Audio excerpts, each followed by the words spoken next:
In this video, I'll show you how to create a realistic rain effect in Blender. Let's get started.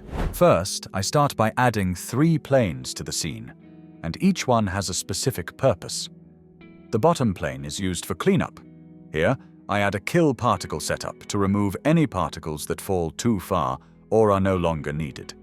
This helps keep the scene clean and also improves performance. The top plane is where the rain is generated. I add a particle system and set it to emitter.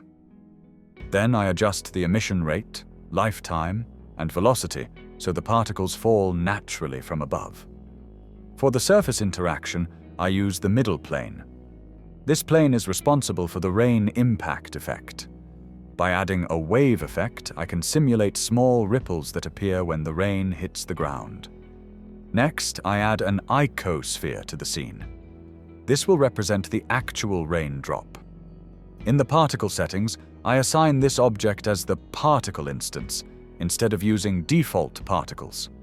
After that, I fine-tune the size, scale randomness, and rotation to make each drop feel less uniform and more realistic. To add more realism, I introduce wind into the scene.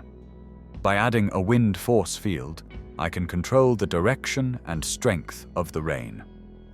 Adjusting the wind's rotation changes the angle of the rainfall, making it feel more dynamic and natural. I tweak the wind strength until the rain starts drifting slightly instead of falling straight down.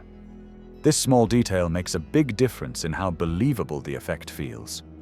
Finally, I balance all the settings together: particle count, speed, wind influence, and the kill setup, to keep everything smooth and controlled.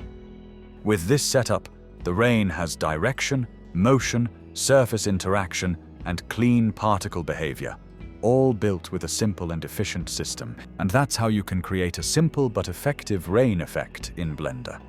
If you found this helpful, leave a like and follow for more quick Blender tips.